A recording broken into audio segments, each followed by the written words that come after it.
Do a Powerbomb issue number 3 by Image Comics. So in the last issue, Lona has agreed to join the tournament. She needs a tag team partner. She gets Cobrasun, and later on at the end of the issue, we find out that Cobrasun is actually Lona's dad. But Lona does not know about that yet. So yeah, let's get on with issue number 3. Before I do that, I have been getting more traffic lately to my channel. It's mostly because of one video, but just in case any new people are watching this, if you have any feedback, constructive feedback, I'm always willing to listen, because I know sometimes the watch time on my videos is actually pretty low.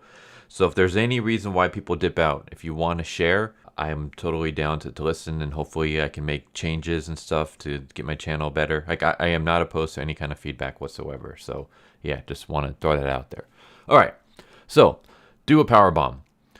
We start off with Cobrasun, aka Jacob, aka Lona's dad, and he's at a bar and he's talking to his brother-in-law, and yeah, his brother-in-law basically is upset with Jacob for banning Lona from pretty much being able to get hired, or I should say get booked into matches. He ended up telling Lona the truth that, you know, the reason you're not being booked is because of your dad. And yeah, he can't lie to her. He's like, there's something inside that girl. Like, she has the same spark, the same fire that your wife had, that her mother has. Don't kill that spark. And then Cobrasun and Lona meet up. They go through the portal and wind up at the DLPW, which is the Death Life Pro Wrestling, I'm assuming. And they sign up. And yeah, their tag team name is going to be Sun and Steel, because his name is Cobrasun, her name is Lona Steel Rose. And their first opponents are going to be the ORANGABANG, which are basically 2 giant orangutans. So we see a little brief glimpse of some of the other fighters. They're at a bar, and some of the other participants in the tournament, they're called the FISO.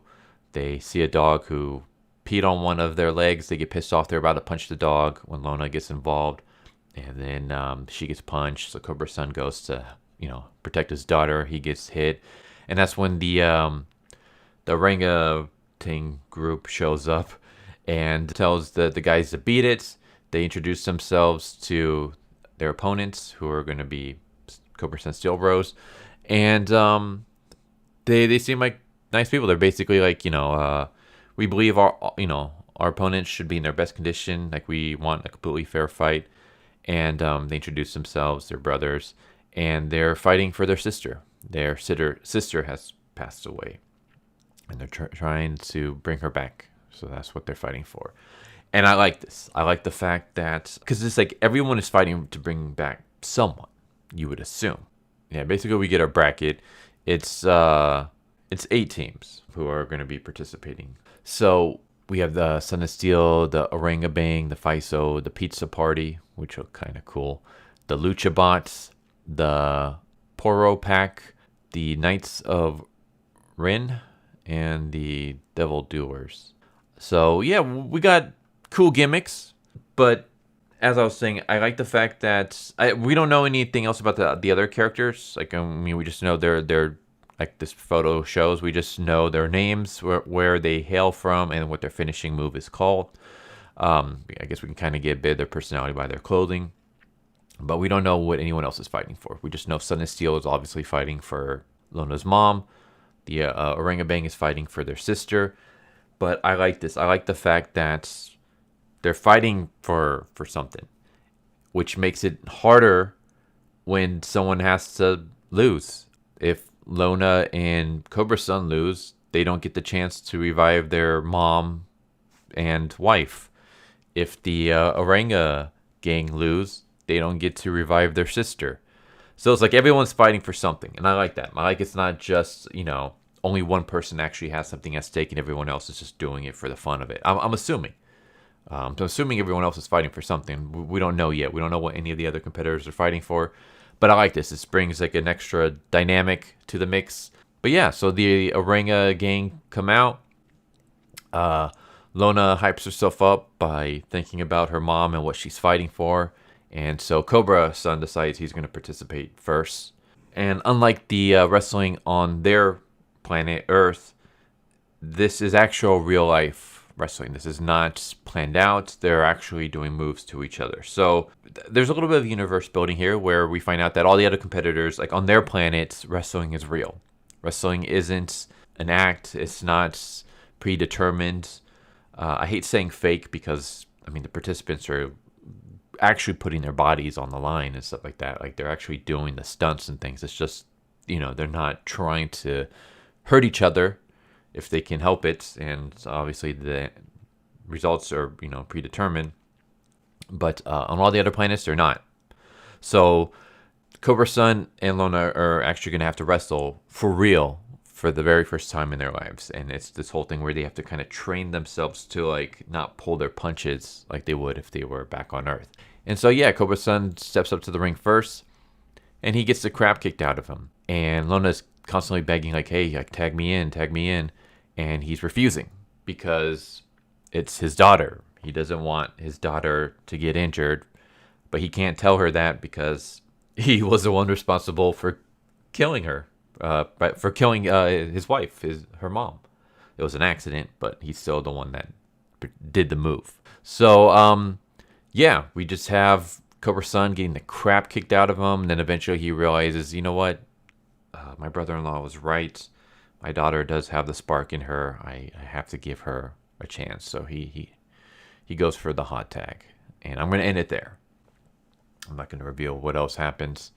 But yeah, I will say that I'm enjoying this series so far. It's just going to be a short miniseries, 7 issues, I believe. And they've been 3 very good issues so far.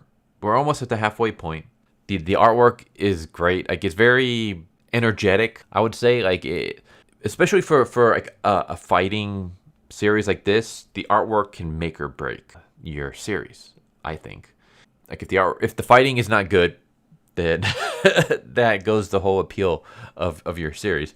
But the artwork here it's really good. Like, everything feels chaotic, feels energetic. When characters get hit, it's like I can feel the blow of them getting hit. Like, when someone gets kneed in the face, I can actually feel it just because of the way it's drawn. When someone gets clotheslined, it feels like, there's like weight behind the pictures. So artwork's good, storyline is good. Again, I brought it before, but I like the whole dynamic of that everyone's fighting for something. So then it's like, well, you want your heroes to win because they're your heroes, they're your main character, and you want, Lona to have her mom back. But at the same time, you're also kind of pulling, or at least for me, I was also kind of pulling for the orangutans because it's like they're also fighting for a loved one, a family member to be brought back. And they're also good dudes. So it's kind of this whole like, I want to see how this is going to affect the participants, if it affects any of the participants. I'm guessing the Fizos don't really care. They seem to just be having fun, destroying people. But I want to see if the fact that seeing your opponents not being able to get their wish of saving their loved ones, how is that going to play a part? And I mentioned this before, but I want to see someone trying to fight for their son or their daughter. And their son or daughter can be like a toddler or something.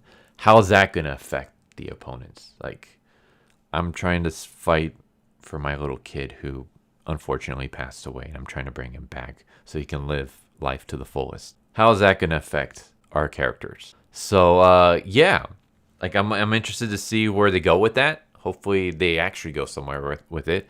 Like I said, they brought up the orangutan's sister briefly, but they didn't touch too much on it. So I'm hoping we see more of that. I'm hoping we see like the fallout of wrestlers losing the tournament and then not being able to get their wish, and seeing how that plays out with the remaining participants. But yeah, I'm kind of rambling at this point. Do a Powerbomb. Really good. Highly recommend it. Check it out. Great series so far.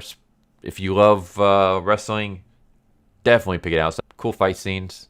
Good action. I saw like on Twitter, people were complaining about like just how mundane the big 2 publishers are. Like, there's like one where I think it's like Batman, where it's like a whole entire page of just someone looking through their Twitter. And it's like, if you want actual escapism, here you go. You got people wrestling orangutans in a tournament where the winner gets to have a necromancer bring one of their loved ones back to life. Like, how more escapism can you get? It's awesome. Anyways, hope you enjoyed the video. Hope to see you next time. Take care, everybody. Later. So what'd you guys think of that video? I hope you guys enjoyed. If you guys haven't already, please subscribe, hit that bell for a notification, leave a like if you enjoyed the video. And if you didn't enjoy the video, thank you for watching it this far, and I hope the next video is more to your liking. Feel free to check out the playlist that you guys see, and I hope to see you guys next time. Later.